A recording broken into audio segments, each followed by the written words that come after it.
So after you have done the previous things, that is installing the JDK and the Eclipse Java Oxygen software for the Java installation and running. So then we will run Eclipse Java Oxygen. We need not run any JDK because that is a JDK is the Java development kit which is built in inside the system so that this software can run. That is a support software and this is the main Java software. So now opening this Java Eclipse Oxygen software.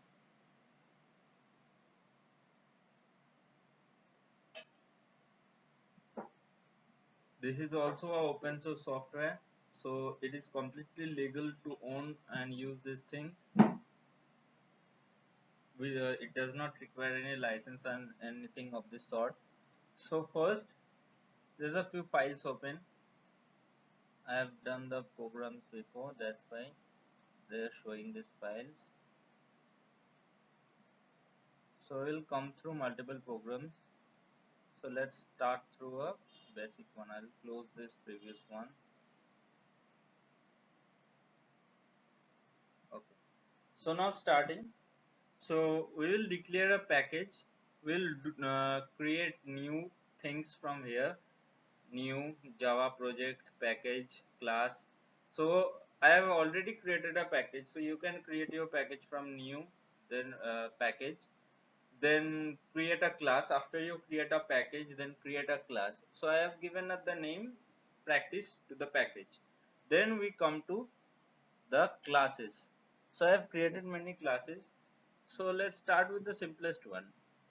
Let's say add with style. Very simple program. Let's start it. Okay. This is a very simple program. So this is the like package description in what package it is. Package practice. Import java.io means we are importing. I am going to explain in very simple terms. I am not going to go through the deep things. I will only go to the things that is required, the main things that are required. I am not going to go very deep. So there is a import java.io. It means it's inputting the IO means input and output package into the class or into the loader. So this is a class. The thing you were seeing, this is a class. So if we want to load the input output of the program to the main class, because we need to like if we require to make a program, we need a input to take the things in, to take the inputs in, and we need a output. So to do that things, we need a particular java.io.start. So this is a required thing.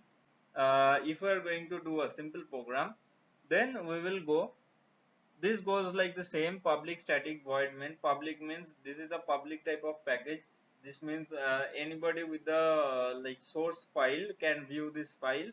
There is no hidden things in there. If you can also write private, you can also write protected, but that will be a different type of program, because the source code cannot be seen after that if you write that way, or the source code can't be accessed directly through that. So static means that when you are declaring this program, the output or the return of this program will remain the same. That's why static. So static is very much required in this kind of program that is called Eclipse. So it is required for the sustainable running or the operation of this like the program in this kind of application. So public static void main, because it is not returning anything, that is void, and main is it is a main function, that is the main. So string.args is the input parameter of the main function.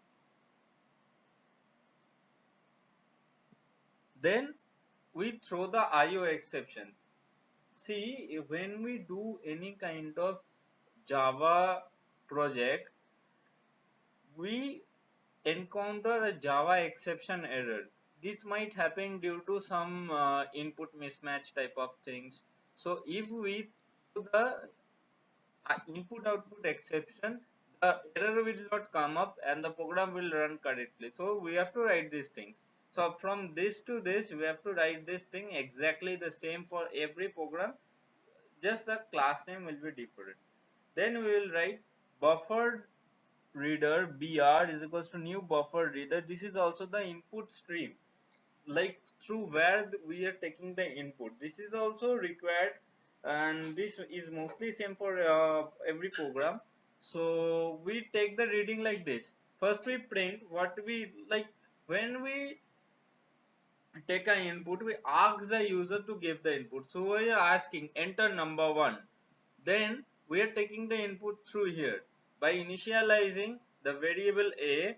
Int a equals to int integer dot parse int br dot readline. That means we are reading the input and storing it to the int integer, that is variable a. Then we again ask the user for input. What we are asking enter number 2. Then we are taking int b, that is the integer b is taking the input of the number 2. Then we are adding and displaying the result out here. So I'll run the program, as this is the like first introductory phase of this project.